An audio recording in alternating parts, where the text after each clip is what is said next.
আনিসুর রহমান আশরাফী সাহেবকে কে না ভালোবাসে। তবে আজকে তার একটা বক্তব্য শুই না। সামনে যেহেতু বিশ্বকাপ চলে আসছে, আর মাত্র 9 দিন, তারপরে কিন্তু বিশ্বকাপ খেলা শুরু হয়ে যাবে। আমি কিন্তু এক সময় আর্জেন্টিনার অনেক বড় একটা ভক্ত ছিলাম। এমনকি এই বছরে কিন্তু আর্জেন্টিনা জার্সি পরা নিয়ে এসেছিল। সত্যি করেই ব্রাজিল আর্জেন্টিনার প্রতি একটা ঘৃণা চলে আসছে।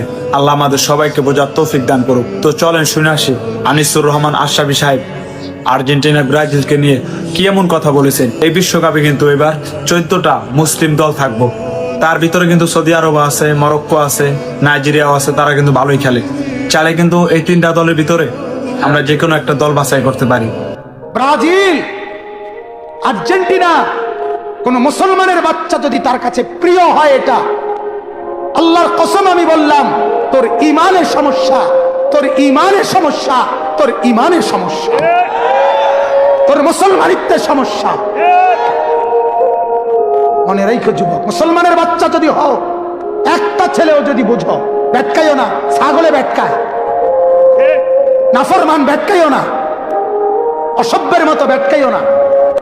ব্যাটকানের লেগে বলছি না, হাসার জন্য বলি নাই বেটা। ব্রাজিলের খেলোয়াড় কি তোমার বাপ? ব্রাজিলের সমস্ত খেলোয়াড় বেঈমান। বেঈমান কিনা কথা বলেন না কেন? ব্রাজিলের খেলোয়াড় কাফের, আর্জেন্টিনার খেলোয়াড় কাফের। কাফের কেমনে মুসলমানের প্রিয় হয়? কোন মুসলমানের বাচ্চা কাফের নাম নিয়ে শিক্ষারে কেমনে? কথা বলেন না কেন? ব্রাজিলের খেলোয়াড় জীবনে কোনোদিন তোমার জন্য ভাবে নাই, আর্জেন্টিনার খেলোয়াড় তোমার জন্য কোনোদিন ভাবে নাই। ওরা বেঈমান। ওরা কি? আর্জেন্টিনার খেলোয়াড়রা কি? ব্রাজিলের খেলোয়াড়রা কি?